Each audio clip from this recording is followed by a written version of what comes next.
श्रोता बंधु आज आमे बौद्ध धर्म दर्शन संपर्क रे आलोचना करुचे तत्सहित बौद्ध धर्मर ओडिसा रे जो सांस्कृतिक प्रभाव रही ता संपर्क रे मध्य आमे आलोचना करिबा।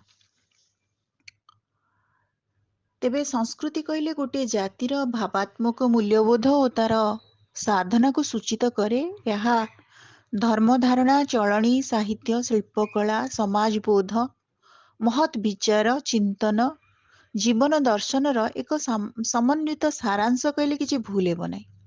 इंग्राजी कल्चर प्रतिशब्द संस्कृति भाव आम ग्रहण करू। कृष्टि कृष्टि माने कृषि शब्दर यह यथार्थ द्योतक अर्थ द्योतक। कृष्टि कहले संस्कारित महत्तर जीवन मूल्यर कृष्टि अर्थात आम चाष करवा जदि ताले जीवन मूल्य को ही चाष करवा बा कृषि करवा। संस्कृति शब्द को अधुना कला धर्मबोध साहित्य संगीत भाव में ग्रहण करा जाउछि। समालोचक सचिंद्र चंद्र दास तांकर गोटे पुस्तक अछि जिज्ञासा सेथिरे से कहिचंती संस्कृति रे जातिर उत्सव सुकुमार शिल्पकलार लौकिक प्रकरण एहार मनोरंजन विविध आयोजन एवं लौकिक स्तर रे हेउथबा जो नृत्य गीत प्रभृति अंतर्भुक्त। जातिर मानस उद्देश्य नियंत्रित न होई जो उद्वृत्त आनंद रसर स्वतस्फूर्त प्रकाशर विचित्र पथ अनुसंधान करे ताहारी मध्यरे ताहार संस्कृति निबद्ध। सहस्र बत्सरर शिक्षा दीक्षा ज्ञान विज्ञान साधना चतुर्दिगरे जो अदृश्य अथच अतिमात्रिक सजीव और सक्रिय भाव परिमंडल रचना करिछि आमे अज्ञात सारे एथिरु निश्रुत एथिरु निश्वास ग्रहण करू एवं एई निश्वास प्रश्वास वायु मध्य अतीत इतिहास आमर अनुभूति रे सूक्ष्म अशरीरी रूप से पुनरावृत्त हुए। अतीतर तीररू समीरणर प्रवाह द्वारा संचरित सौरभ ही संस्कृति। तेबे संस्कृतिर अनेक परिभाषा रही जेहेतु एटा गोटे व्यापक परिभाषा बोली मोर मने हैला तेणु आपण मानक उद्देश्य रे मु एहाकू उपस्थापन कली। बौद्ध धर्म संपर्क रे आज आमे प्रथम ऑडियो रे आलोचना करिबा। मो आलोचना माध्यम रे आमे बुद्ध सिद्धार्थ बा गौतम रूपी से महत्तर चेतनामय सत्ता को आलोचना करिबा। मानव कर्मर भल मंदर प्रभाव तार व्यक्तिगत जीवन उपरे पड़े। बौद्ध धर्मर केंद्रबिंदु उपास्य देवता थिले बुद्धदेव। तांकर कर्म तांकर चेतना ताहा द्वारा ही बौद्ध धर्म आलोकित। भारतर धार्मिक इतिहास रे ख्रीष्टपूर्व 6ठ शताब्दी थिला वैप्लविक समय। जैन गुरु महावीर वर्धमान और बौद्ध धर्म प्रतिष्ठापक गौतम बुद्ध उभयंकर जन्म समय। ख्रीष्टपूर्व 6ठ शताब्दी रे शाक्य वंशीय राजपुत्र गौतम बुद्धଙ୍କ द्वारा प्रचारित धार्मिक तत्व एवं तांको महाप्रयाण परवर्ती बहु शत वर्ष पर बौद्ध धर्म नाम रे अभिहित होइतिला। किछि जण समालोचकଙ୍କ मतरे बुद्ध थिला बेले मध्य तांकर प्रभाव विश्वव्यापी पड़िथिला। तेबे आमर आजिर प्रसंग को आमे जिबा। बुद्धଙ୍କ द्वारा लिखित किछि तत्व बा उपदेश ग्रंथ सेमती नथिला। परवर्ती समय रे त्रिपिटक रे तांको अनुगामी माने ताको संकलित करिथिबा मने हुए। श्रोता बंधु त्रिपिटक रचनार आरंभ बेलू बुद्धଙ୍କ जीवन वृत्तांत बाणी प्रायतः स्मृति हरई सारिथिला बोली किछि जण कहंती। हीनजानी बा थेरवादी ओ अन्यठी महासांघिक बा महाजानी माने आविर्भाव होइथिले। तेबे आमे चर्या गीतिकार सिद्धाचार्य मानक साधनाश्रयी किछि तात्विक पद को आलोचना करथिले पूर्व ऑडियो रे। आज आमे भगवान गौतम बुद्धंकर जो शिक्षात्मक नीति ତାକୁ ଟିକେ ଆଲୋଚନା ନ କଲେ ଆପଣ ବୌଦ୍ଧ ଧର୍ମ ଦର୍ଶନ ସଂସ୍କୃତି ଉପରେ ଆଲୋଚନା କରିବା ପୂର୍ବରୁ ତାହା ମୋର ଜରୁରୀ ମନେ ହୁଏ, ନହେଲେ ତାହା ଦୁର୍ବଳ ହେଇଯିବ ଆମ ଆଲୋଚନା। ଭଗବାନ ଗୌତମ ବୁଦ୍ଧଙ୍କ ଶିକ୍ଷାତ୍ମକ ନୀତିପୂର୍ଣ୍ଣ ଉପଦେଶ, ତା ଉପରେ ଆଧାରିତ ହୋଇଛି ଭାରତୀୟ ଧର୍ମ ଆଉ ଆମ ଦାର୍ଶନିକ ପରମ୍ପରା।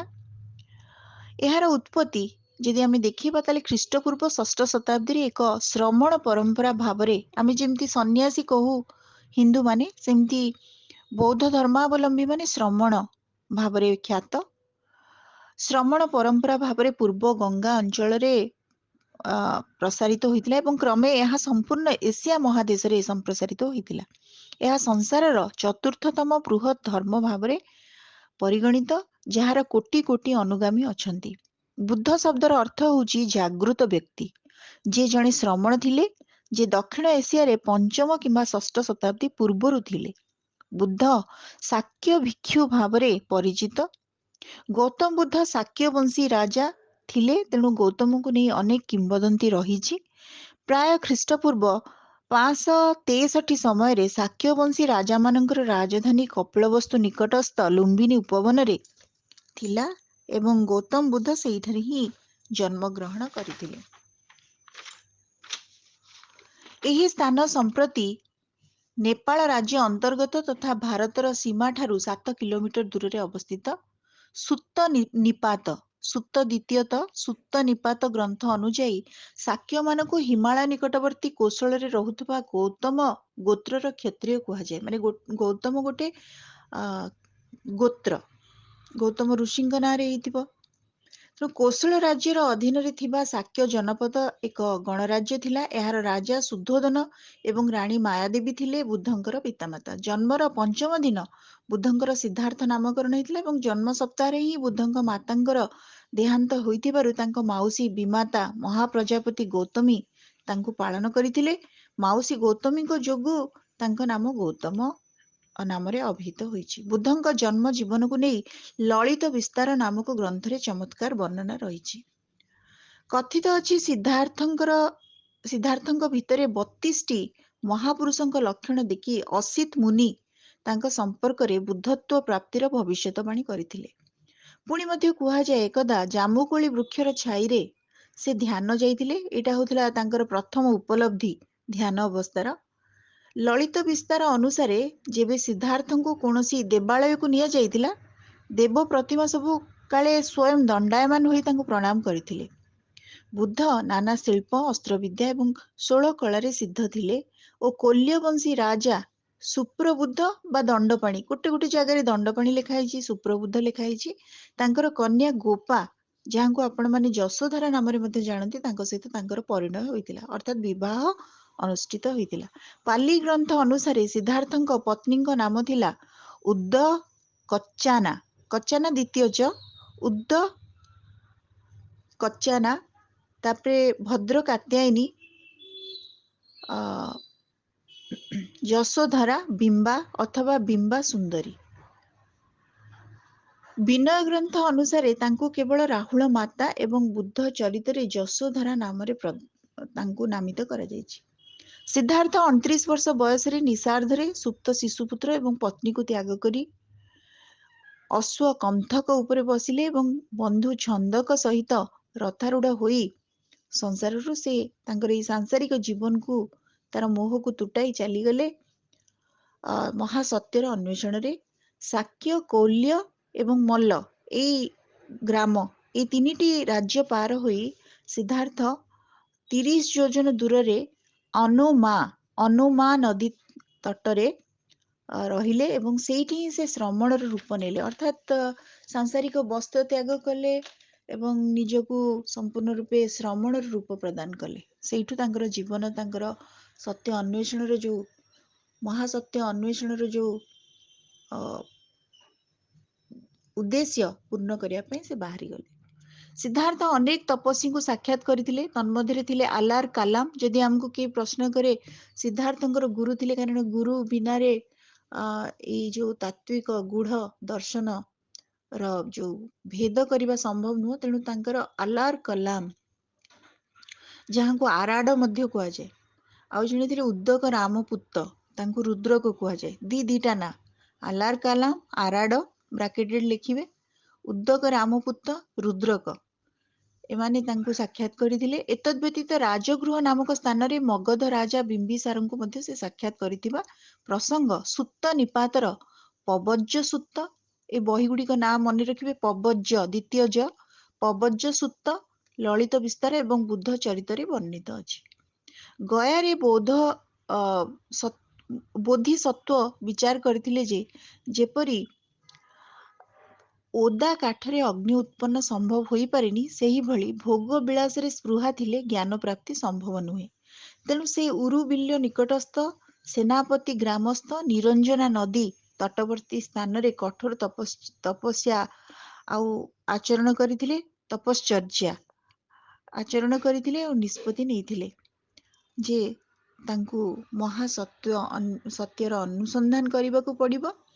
ସତ୍ୟ କ'ଣ? ଯେ ଜୀବନ କାହିଁକି ଦୁଃଖପୂର୍ଣ୍ଣ, ଏବଂ ଏ ଜୀବନର ଯଦି ଦୁଃଖ ସତ୍ୟ, ତାହେଲେ ଏ ସତ୍ୟରୁ ଆମକୁ ମୁକ୍ତି କେମିତି ମିଳିବ। 6 ବର୍ଷର କଠୋର ସାଧନା ପରେ ବୈଶାଖ ପୂର୍ଣ୍ଣିମା ରାତ୍ରରେ ବୋଧିସତ୍ତ୍ୱ କୁଶିନାରା ଉଦ୍ୟାନରେ ବୋଧିସତ୍ତ୍ୱ ସମ୍ବୋଧି ପ୍ରାପ୍ତ ହୋଇଥିଲେ। ରାତ୍ରର ପ୍ରଥମ ପ୍ରହରରେ ସେ ପୂର୍ବ ଜନ୍ମର ସ୍ମୃତି ରୂପୀ ପ୍ରଥମ ବିଦ୍ୟା, ଦ୍ୱିତୀୟ ପ୍ରହରରେ ଦିବ୍ୟ ଚକ୍ଷୁ ଏବଂ ତୃତୀୟ ପ୍ରହରରେ ପ୍ରତୀତ୍ୟ ସମୁତ୍ପାଦର ଜ୍ଞାନ ଲାଭ ବା ସମ୍ବୋଧି ଲାଭ କରିଥିଲେ ଏବଂ ଭଗବାନରେ ରୂପାନ୍ତରିତ ହୋଇଥିଲେ। ସାରନାଥର ଈଶିପତ୍ତନ, ଯାହାକୁ ଋଷିପତ୍ତନ ମଧ୍ୟ କୁହାଯାଏ, ଈଶିପତ୍ତନ ଋଷିପତ୍ତନ ମୃଗ ଦାବରେ ଭଗବାନ ବୁଦ୍ଧ ପଞ୍ଚବର୍ଗୀୟ ଭିକ୍ଷୁଙ୍କୁ ଉପଦେଶ ପ୍ରଦାନ କରି ଧର୍ମଚକ୍ର ପ୍ରବର୍ତ୍ତନ କରିଥିଲେ। ସେଥିରେ ଶିଷ୍ୟତ୍ୱ ଗ୍ରହଣ କରିଥିଲେ ତପସ୍ୱୀ ଓ ଭଲ୍ଲିକ। 80ତମ ଆୟୁ ପର୍ଯ୍ୟନ୍ତ ଭଗବାନ ଧର୍ମ ପ୍ରଚାର କରିଥିଲେ। ଶ୍ରାବସ୍ତୀ, ରାଜଗୃହ, ବୈଶାଳୀ ଏବଂ କପିଳବସ୍ତୁରେ ବୁଦ୍ଧ ଅନେକ ସମୟ ବିତେଇଥିଲେ। ପ୍ରସିଦ୍ଧ ଗ୍ରନ୍ଥ ମହାପରିନିର୍ବାଣ ସୂତ୍ର, ସେଥିରେ ବୁଦ୍ଧଙ୍କ ଅନ୍ତିମ ପଦଯାତ୍ରାର ମାର୍ମିକ ବିବରଣୀ ରହିଛି। ତେବେ ଶୁକ୍ଳ ପୂର୍ଣ୍ଣିମା ଦିନ କୁଶିନାରାର ଉଦ୍ୟାନରେ ମହାନିର୍ବାଣ ସେ ଲାଭ କରିଥିଲେ। ପୂର୍ବେ ଯେଉଁ ମୁଁ ଆପଣଙ୍କୁ କହିଲି ବୈଶାଖ ପୂର୍ଣ୍ଣିମା ରାତ୍ରରେ ବୋଧିସତ୍ତ୍ୱ ସେ ତାଙ୍କୁ ସମ୍ବୋଧି ପ୍ରାପ୍ତ ହୋଇଥିଲା, ସେଟା କୁଶିନାରା ଉଦ୍ୟାନ ନୁହେଁ, ବରଂ କୁଶିନାରା ଉଦ୍ୟାନରେ ସେ ମହାନିର୍ବାଣ ଲାଭ କରିଥିଲେ। ସେତେବେଳକୁ ତାଙ୍କୁ 45 ବର୍ଷ, ସେତେବେଳକୁ ସେ 45 ବର୍ଷ ଧର୍ମ ପ୍ରଚାର କରିସାରିଥିଲେ। ତେଣୁ ତାଙ୍କୁ ପୂର୍ଣ୍ଣିମା ପୁରୁଷ ଭାବରେ ଆମେ ନେଉ, କାରଣ ପୂର୍ଣ୍ଣିମାରେ ହିଁ ଜନ୍ମ, ବୈଶାଖ ପୂର୍ଣ୍ଣିମା ରାତ୍ରରେ ସେ ଜନ୍ମ ହୋଇଥିଲେ ଏବଂ ବୈଶାଖ ପୂର୍ଣ୍ଣିମାରେ ହିଁ ସେ ଦେହ ତ୍ୟାଗ କରିଥିଲେ। ତେଣୁ ସେ ପୂର୍ଣ୍ଣିମା ପୁରୁଷ। ବୁଦ୍ଧଙ୍କ ପ୍ରମୁଖ ଗୁରୁଙ୍କ ସମ୍ପର୍କରେ ମୁଁ ଆପଣମାନଙ୍କୁ କହିଛି। ଆଦି ଗୁରୁ ଜଣେ ଥିଲେ, ଆଉ ଜଣେ ପୂର୍ବରୁ କହିଛି ଆଲାର କାଲାମ, ଉଦ୍ଦକ ରାମପୁତ୍ତ ଦ୍ୱିତୀୟତଃ ଲେଖିବେ, ଆଉ ହଉଛନ୍ତି ସୁରଜ ଆଜାଦ ଆଦି। ଶିଷ୍ୟମାନଙ୍କ ଭିତରେ ଆନନ୍ଦ, ଅନିରୁଦ୍ଧ, ମହାକଶ୍ୟପ, ରାନୀ ଖେମା ଜଣକ ମହିଳା ଥିଲେ। ମହାପ୍ରଜାପତି, ସେ ଜଣେ ମଧ୍ୟ ମହିଳା।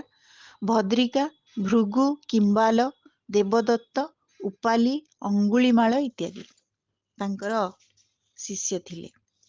ତେବେ ଯେହେତୁ ବୁଦ୍ଧଦେବ ନିଜେ ମଧ୍ୟ କିମ୍ବଦନ୍ତୀର ପୁରୁଷ, ଅର୍ଥାତ୍ ତାଙ୍କୁ ନେଇ ଅନେକ କିମ୍ବଦନ୍ତୀ ଅଛି, ବହୁ ପ୍ରକାର କଥାବସ୍ତୁ ତାଙ୍କ କଥାକୁ ସଂଲଗ୍ନ କରାଯାଏ ତାଙ୍କ ଜୀବନକୁ ନେଇକି। ତେବେ ଗୁରୁ ଆଲାର କାଲାମଙ୍କୁ ସେ କାହିଁକି ତାଙ୍କ ଗୁରୁ ଭାବରେ ଗ୍ରହଣ କଲେ? କାରଣ ଗୁରୁ ସାଧନା କ୍ଷେତ୍ରରେ ଗୁରୁ ବିନା କୌଣସି ସିଦ୍ଧି ସମ୍ଭବ ନୁହଁ। ସ୍ୱାମୀ ଚିଦାନନ୍ଦ ସରସ୍ୱତୀ ମହାରାଜ କହନ୍ତି, ଗୁରୁ's grace alone is sufficient to acquire the knowledge of ବ୍ରହ୍ମ। ତେଣୁ ବ୍ରହ୍ମ ପ୍ରାପ୍ତି ପାଇଁ, ଅର୍ଥାତ୍ ନିର୍ବାଣ ପ୍ରାପ୍ତି ପାଇଁ ତାଙ୍କୁ ଗୁରୁ ଆଲାର କାଲାମଙ୍କର ଶରଣାପନ୍ନ ହେବାକୁ ପଡ଼ିଥିଲା। ତେବେ କୁହାଯାଏ, ଯେଉଁ କିମ୍ବଦନ୍ତୀ କଥା ଆମେ କହୁଥିଲେ, ଏକଦା ସିଦ୍ଧାର୍ଥ ଯୋଗ ସାଧନା ନିମନ୍ତେ ଗୁରୁ ଅନ୍ୱେଷଣରେ ଗୁରୁ ଆଲାର କାଲାମ ଓ ଉଦ୍ଦକ ରାମପୁତ୍ତଙ୍କ ନିକଟରେ ପହଞ୍ଚିଥିଲେ। ଅନେକ ମାସ ପର୍ଯ୍ୟନ୍ତ ଯୋଗଚର୍ଯ୍ୟା ପରେ ମଧ୍ୟ କାଳେ ତାଙ୍କୁ ଜ୍ଞାନ ପ୍ରାପ୍ତି ହେଲା ନାହିଁ। ସେ ଯେତେବେଳେ ଜ୍ଞାନ ପ୍ରାପ୍ତି ନ ହେଲା, ସେତେବେଳେ ଉରୁବିଲ୍ଲ ଯାଇକି ସେ ଘୋର ତପସ୍ୟା କଲେ। 6 ବର୍ଷର କଠୋର ତପସ୍ୟା ପରେ ମଧ୍ୟ ସିଦ୍ଧି ପ୍ରାପ୍ତ ହେଲା ନାହିଁ। କିନ୍ତୁ ଏହି ସମୟରେ ଏକଦା କିଛି ସ୍ତ୍ରୀ ଲୋକ କୌଣସି ନଗରରୁ ପ୍ରତ୍ୟାବର୍ତ୍ତନ କରୁଥିଲେ ସେହି ସମୟରେ ସେହି ମାର୍ଗ ଦେଇ ସେମାନେ କିଛି କଥା ହେଇକି ଯାଉଥିଲେ। ଯେଉଁଠାରେ ସିଦ୍ଧାର୍ଥ ତପସ୍ୟା କରୁଥିଲେ ସେହି ମାର୍ଗ ଦେଇ ସେମାନେ କିଛି ଆଳାପ ଆଲୋଚନା କରୁଥିଲେ। ସେମାନଙ୍କର ଏଇ ଯୋଉ ଆଳାପ ଆଲୋଚନାକୁ ମୁଁ ଯେଉଁଠି ପଢିଲି ତାକୁ ମୁଁ ଗୋଟେ ଗୀତର ରୂପ ଦେଇଛି, ଆପଣମାନଙ୍କୁ ଭଲ ଲାଗିବ। ସେମାନଙ୍କର ଗୋଟେ ଗୀତ ବା କଥା ସିଦ୍ଧାର୍ଥଙ୍କ କାନରେ ପଡିଲା, ଏହାକୁ ମୋ ନିଜ ଶବ୍ଦରେ ମୁଁ ଯୋଡ଼ିଛି। ବୀଣାର ତାରକୁ ଅତି ଢିଲା ଛାଡ଼ ନାହିଁ, ବୀଣାର ତାରକୁ ଅତି ଢିଲା ଛାଡ଼ ନାହିଁ, ଢିଲା ଛାଡ଼ିଦେଲେ ସ୍ୱର ବାହାରିବ ନାହିଁ। ଯଦିବା ତାରକୁ ଭିଡ଼ି ଟାଣି ଧରୁଅଛ, ଯଦିବା ତାରକୁ ଭିଡ଼ି ଟାଣି ଧରୁଅଛ ନିଜ ଆୟତ୍ତରେ, ତେବେ ଏତାଦୃଶ ନିୟନ୍ତ୍ରଣ ଯୋଗୁ ବୀଣାର ସେ ତାର ସବୁ ଛିଣ୍ଡି ଯାଇପାରେ। ଅତି ସର୍ବତ୍ର ଗହୀତମ ସଂସ୍କୃତ ଅନୁସାରେ ଆମେ ଜାଣିଛେ। ଏସବୁର ମର୍ମ ହୃଦବୋଧ କରି ବୁଦ୍ଧ ଅନୁଭବ କଲେ ଯେ ନିୟମିତ ଆହାର ବିହାର ଦ୍ୱାରା ହିଁ ଯୋଗ ସିଦ୍ଧି ସମ୍ଭବ। କଠୋର ଯୋଗାଚାର୍ଯ୍ୟର କିଛି ଆବଶ୍ୟକତା ନାହିଁ। ଯେକୌଣସି ପ୍ରାପ୍ତି ନିମନ୍ତେ ମଧ୍ୟମ ମାର୍ଗ ଉଚିତ। ସାଧାରଣ ଜୀବନଟିଏ ବଞ୍ଚିବ ଏବଂ ଅତ୍ୟଧିକ କୌଣସି କଷ୍ଟ ବା ଶ୍ରମ କରିବା ଆବଶ୍ୟକ ନାହିଁ। କେବଳ ମାନସିକତାକୁ ଦୃଢ଼ ଏବଂ ଲକ୍ଷ୍ୟକୁ ନିବିଷ୍ଟ କରିବା ଆବଶ୍ୟକ। ବୁଦ୍ଧଙ୍କ ଶିକ୍ଷା ସମ୍ପର୍କରେ ଶ୍ରୋତାବନ୍ଧୁ ଆପଣମାନେ ଜାଣିବା ଦରକାର। ସେ କଣ କହିଥିଲେ ଯାହା ଆଜି ପୃଥିବୀ ବିଖ୍ୟାତ? 4 ଆର୍ଯ୍ୟ ସତ୍ୟ, ଅଷ୍ଟାଙ୍ଗିକ ମାର୍ଗ, 10 ପରମିତା, ପଞ୍ଚଶୀଳ ଇତ୍ୟାଦି ବୁଦ୍ଧଙ୍କ ଶିକ୍ଷା। ଏବେ ଆମେ ଟିକେ ଟିକେ ଜାଣିବା ଯେ 4 ଆର୍ଯ୍ୟ ସତ୍ୟ କଣ। ଦୁଃଖ, ଯାହାକୁ ତୃଷ୍ଣା ଭାବରେ ଆମେ ଦୁଃଖର, ସେ 4ଟା କଥାକୁ ମନେ ରଖିବେ। ଦୁଃଖ, ପ୍ରଥମଟି ହଉଛି ଦୁଃଖ, ତାପରେ ହଉଛି ଦୁଃଖର କାରଣ, ତାପରେ ତୃତୀୟଟି ହଉଛି ଦୁଃଖର ନିରୋଧ, ତାକୁ କେମିତି ବନ୍ଦ କରାଯିବ, ତାପରେ ଦୁଃଖ ନିରୋଧର ମାର୍ଗ। ଅଷ୍ଟାଙ୍ଗିକ ମାର୍ଗ ଯୋଉ ଦେଇଛନ୍ତି, ସେଇ ଅଷ୍ଟାଙ୍ଗିକ ମାର୍ଗ ମାଧ୍ୟମରେ ଦୁଃଖକୁ ନିରୋଧ କରାଯାଇପାରେ। ଏବେ ଆମେ ଆଲୋଚନା କରିବା ଅଷ୍ଟାଙ୍ଗିକ ମାର୍ଗ କଣ, କେଉଁ ମାର୍ଗରେ ଯାଇକି ଦୁଃଖରୁ ମୁକ୍ତ ହେଇହବ। ଗୋଟେ ସମ୍ୟକ ଦୃଷ୍ଟି। ସମ୍ୟକ ଦୃଷ୍ଟି ମାନେ ଆମେ ଯାହା ଦେଖୁଛେ ତାର ଯଥାର୍ଥ ସ୍ୱରୂପକୁ ଜାଣିବା। ବସ୍ତୁ ହଉ ବା ଜଗତ ହଉ, ସବୁର ଯଥାର୍ଥ ରୂପକୁ ଜାଣିବା ହିଁ ସମ୍ୟକ ଦୃଷ୍ଟି। ତାପରେ ଦ୍ୱିତୀୟଟି ହଉଛି ସମ୍ୟକ ସଂକଳ୍ପ। ଆସକ୍ତି, ଦ୍ୱେଷ ତଥା ହିଂସାରୁ ମୁକ୍ତ ବିଚାର ରଖିବା ହିଁ ସଂକଳ୍ପ, ସମ୍ୟକ ସଂକଳ୍ପ। ତାପରେ ଅଛି ସମ୍ୟକ ବାକ୍। ସମ୍ୟକ ବାକ୍ ମାନେ ଆପଣ ମାନେ ବୁଝୁଥିବେ କଥା ସଦା ସତ୍ୟ ତଥା ମୃଦୁ ବାଣୀର ପ୍ରୟୋଗ କରିବା ଉଚିତ। ସମ୍ୟକ କର୍ମାତ୍, ମହତ୍ କର୍ମ ସଂଲଗ୍ନ ହୋଇ କୁକର୍ମ ପରିତ୍ୟାଗ କରିବ ଏବଂ ମହତ୍ କର୍ମ କରିବ, ସମ୍ୟକ କର୍ମାତ୍। ସମ୍ୟକ ଆଜୀବ, ବିଶୁଦ୍ଧ ରୂପରେ ସଦାଚରଣ ସହିତ ଜୀବନ ଯାପନ କରିବା ଉଚିତ। ଦେଖନ୍ତୁ ଶ୍ରୋତାବନ୍ଧୁ, ଜୀବନରେ 2ଟା ମାର୍ଗ ସବୁବେଳେ ଅଛି। ଗୋଟେ ସହଜରେ ଆମେ ଜୀବନକୁ ବଞ୍ଚି ପାରିବା ସ୍ୱେଚ୍ଛାଚାର ସହିତ, ଯାହା ଇଚ୍ଛା ଆମେ ସେଇ ଅନୁସାରେ କରିପାରିବା। ଆଉ ଅନ୍ୟଟି ହଉଛି ଆମକୁ ବିଚାରଶୀଳ ହୋଇ ଆମ ବିବେକକୁ ପ୍ରୟୋଗ କରିକି ବଞ୍ଚିବା। ବିବେକାନୁମୋଦିତ କର୍ମ କରି ବଞ୍ଚିବା ଅତ୍ୟନ୍ତ କଷ୍ଟ ସାପେକ୍ଷ ନିଶ୍ଚୟ, କିନ୍ତୁ ଏହା ହିଁ ପ୍ରକୃତରେ ଗୋଟେ ବିଶୁଦ୍ଧ ଜୀବନର ଉତ୍ତରିତ ରୂପ ବୋଲି ମୁଁ କହେ। ତେଣୁ ସମ୍ୟକ ଆଜୀବ। ସମ୍ୟକ ବ୍ୟାୟାମ, ଆଉ 6 ନମ୍ବରଟି ହଉଛି ସମ୍ୟକ ବ୍ୟାୟାମ। ଅକୁଶଳ ଧର୍ମର ତ୍ୟାଗ ତଥା କୁଶଳ ଧର୍ମର ଅନୁସରଣ ହିଁ ସମ୍ୟକ ବ୍ୟାୟାମ। ଅର୍ଥାତ ଯୋଗ, ପ୍ରାକ୍ଟିସ ମେକ୍ସ ମ୍ୟାନ ପରଫେକ୍ଟ। ଗୋଟେ ଯୋଗ, ଜୀବନଟି ହଉଛି ମଧ୍ୟ ଗୋଟେ ଯୋଗ। ଯୋଗ ହଉଛି ଗୋଟେ ଅଭ୍ୟାସର କଥା। ଆପଣ ଭଲ ମହତ୍ କର୍ମକୁ ଆଚରଣ କରିବା ହିଁ କୁଶଳ ଧର୍ମ। ଏବଂ ଅକୁଶଳ ଧର୍ମ ଯାହା ଅଛି, ଯାହା ଆମକୁ ସ୍ୱେଚ୍ଛାଚାର ଆଡକୁ ନଉଛି, ଯାହା ଆମକୁ ସୁବିଧା ମନେ ହେଲେ ହିଁ ଆମର କ୍ଷତି କରୁଛି, ସେଗୁଡିକ ହଉଛି ଅକୁଶଳ ଧର୍ମ। ଏବଂ ସପ୍ତମ ଯୋଉ ଅଷ୍ଟାଙ୍ଗିକ ମାର୍ଗର ସପ୍ତମ ରୂପଟି ହଉଛି ସମ୍ୟକ ସ୍ମୃତି। ପ୍ରତ୍ୟେକ ବସ୍ତୁର ବାସ୍ତବତା ବା ସ୍ୱରୂପ ପ୍ରତି ଜାଗୃତ ରହିବା ଉଚିତ। ଯୋଉଟା ସତ୍ୟ, ତାର ସତ୍ୟକୁ ଆମକୁ ବିୟଣ୍ଡ ଟ୍ରୁଥ ଆମେ ଯିବା ନାହିଁ, ସତ୍ୟକୁ ହିଁ ଗୁରୁତ୍ୱ ଦେବା ଉଚିତ, ଯେଉଁଥିରେ ଆମେ ସଚେତନତା ଆମର ବଢିବ। ଆଉ ଗୋଟେ ହଉଛି ସମ୍ୟକ ସମାଧି। ଚିତ୍ତର ସମୁଚିତ ଏକାଗ୍ରତା ହିଁ ସମ୍ୟକ ସମାଧି। ତେଣୁ ଆମେ ଏବେ 8ଟି ଯୋଉ ଅଷ୍ଟାଙ୍ଗିକ ମାର୍ଗ ଆଲୋଚନା କରୁଥିଲେ, ସମ୍ୟକ ଦୃଷ୍ଟି, ସମ୍ୟକ ସଂକଳ୍ପ, ସମ୍ୟକ ବାକ୍, ସମ୍ୟକ କର୍ମାତ୍, ସମ୍ୟକ ଆଜୀବ, ସମ୍ୟକ ବ୍ୟାୟାମ, ସମ୍ୟକ ସ୍ମୃତି, ସମ୍ୟକ ସମାଧି। ଅଷ୍ଟାଙ୍ଗିକ ମାର୍ଗର 3ଟି ବିଭାଜନ ରହିଛି। ଏଇ ଅଷ୍ଟାଙ୍ଗିକ ମାର୍ଗରେ ପହଞ୍ଚିବା ପାଇଁ ଆମକୁ 3ଟା ରୂପକୁ ଗୁରୁତ୍ୱ ଦେବାକୁ ପଡିବ। ଗୋଟେ ହଉଛି ପ୍ରଜ୍ଞା, गोटे हूँ शील आ गोटे हूँ समाधि माने तीनिटा पर्याय मध्य आपण मानकु समाधि पर्यंत नहीं पारिबो। गोटे हूँ ज्ञान प्र उपसर्ग ज्ञा माने बुद्धिमत्ता नुह माने प्रज्ञा हूँ कनसाइंस चेतनशील हवा। शील हूँ आचरण आ समाधि हूँ ता पर माने संपूर्ण रूपे जीवन रो जो लक्ष्य आमर सेल्फ रियलाइजेशन। पंचशील उपरे आमे आलोचना करछिले बुद्ध निज अनुगामी को पंचशील पालन निमंते शिक्षा प्रदान करथिले।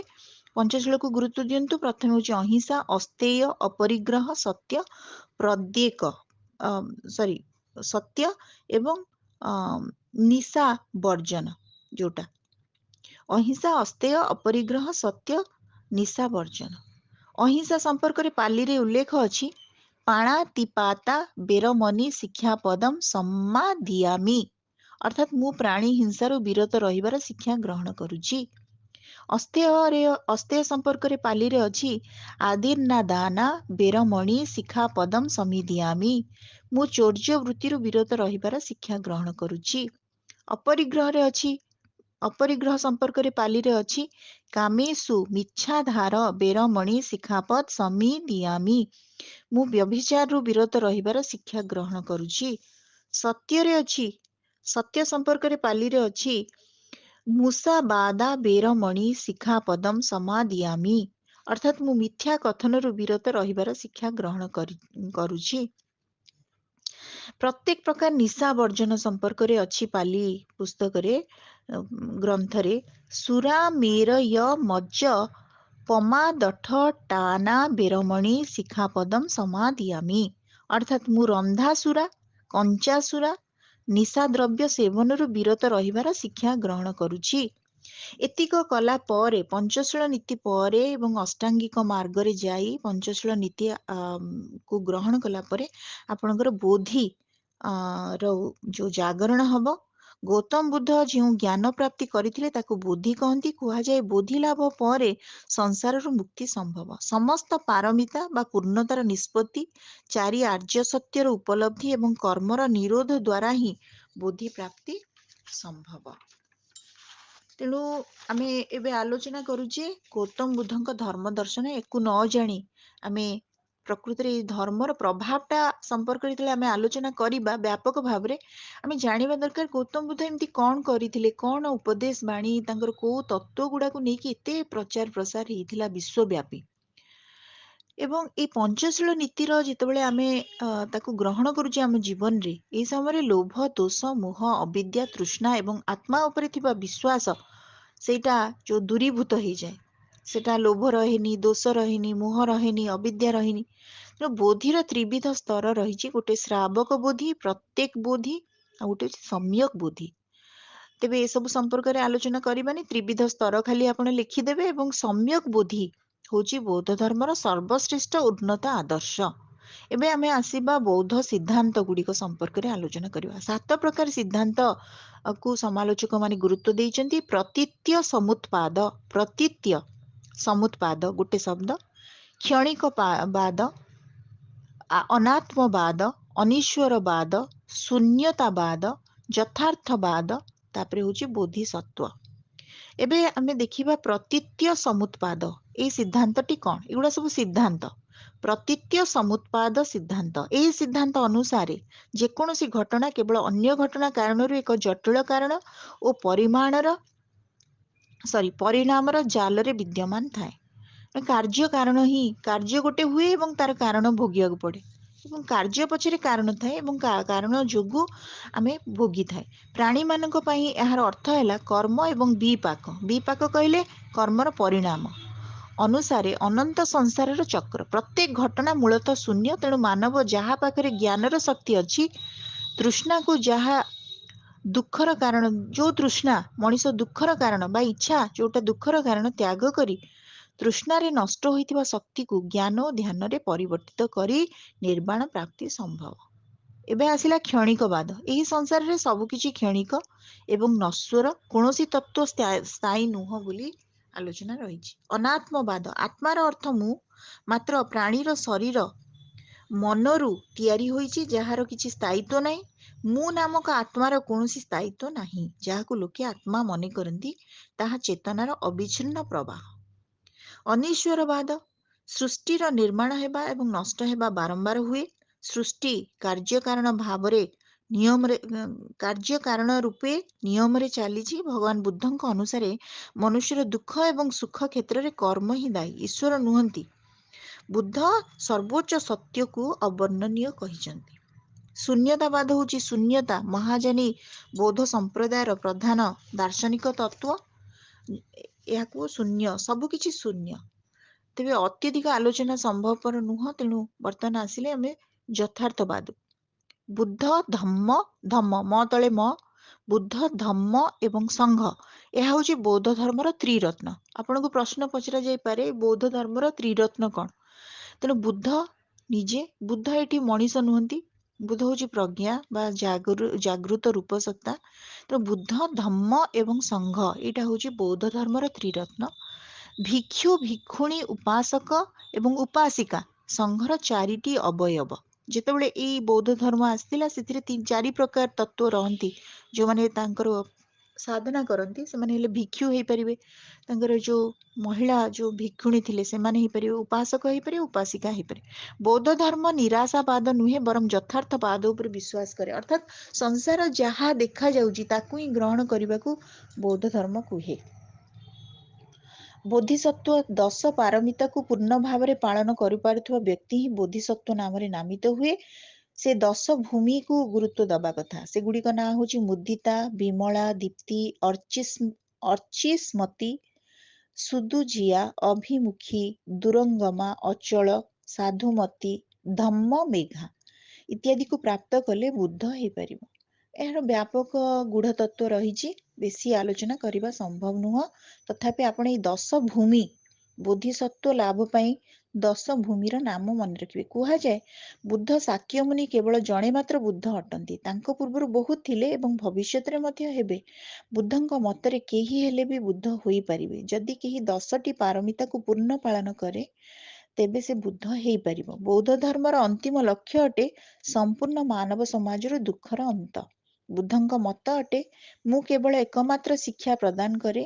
ଦୁଃଖ ଅଛି, ଦୁଃଖର କାରଣ ଅଛି, ଦୁଃଖର ନିରୋଧ ଅଛି ଏବଂ ଦୁଃଖ ନିରୋଧର ମାର୍ଗ ମଧ୍ୟ ଅଛି। ବୌଦ୍ଧ ଧର୍ମାନୁସାରେ ଅଷ୍ଟାଙ୍ଗିକ ମାର୍ଗରେ ଅଗ୍ରସର ହେଲେ ଜୀବନର ଅଜ୍ଞାନତା ଏବଂ ଦୁଃଖରୁ ମୁକ୍ତି ଏବଂ ନିର୍ବାଣ ପ୍ରାପ୍ତିର ପ୍ରୟାସ ସମ୍ଭବ। ନିର୍ବାଣ ପ୍ରାପ୍ତି ସମ୍ଭବ। ବର୍ତ୍ତମାନ ବୌଦ୍ଧ ସମ୍ପ୍ରଦାୟ ସମ୍ପର୍କରେ ଆମେ ଟିକେ ଆଲୋଚନା କରୁଛେ। କୋଉ ବହି ଗୁଡ଼ିକ ଆପଣ ଟିକେ ପୁସ୍ତକ ଗୁଡ଼ିକ ମନେ ରଖିବେ।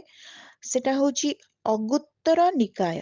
ଅଗୁତ୍ତର ନିକାୟ ଆଉ ଗୋଟେ ହେଉଛି କାଲାମ ସୁତ୍ତ ଗ୍ରନ୍ଥରେ ବୁଦ୍ଧ ଧର୍ମ ପାଳନର ସ୍ୱତନ୍ତ୍ରତା ସମ୍ପର୍କରେ ଆଲୋଚନା ହେଇଛି। ଥେରବାଦ, ମହାଯାନ ଏବଂ ବଜ୍ରଯାନ ସମ୍ପ୍ରଦାୟ ବର୍ତ୍ତମାନ ମଧ୍ୟ ଭାରତ ବର୍ଷରେ ତାର ସ୍ଥିତି ଅଛି। ତେଣୁ ବର୍ତ୍ତମାନ ଶ୍ରୋତାବନ୍ଧୁ ସମୟ ହେଇଯାଇଛି ଏଇ ଅଡ଼ିଓରେ ଏତିକି। ପରବର୍ତ୍ତୀ ପର୍ଯ୍ୟାୟରେ ମୁଁ ବୌଦ୍ଧ ଧର୍ମର ପ୍ରଭାବ ଏବଂ ସଂସ୍କୃତି ସମ୍ପର୍କରେ ବ୍ୟାପକ ଆଲୋଚନା କରିବି। ଧନ୍ୟବାଦ। ଅଡ଼ିଓଟି କେମିତି ଲାଗିଲା ନିଜସ୍ୱ ମତାମତ ଦେବା ପାଇଁ ମୁଁ ଅନୁରୋଧ କରୁଛି।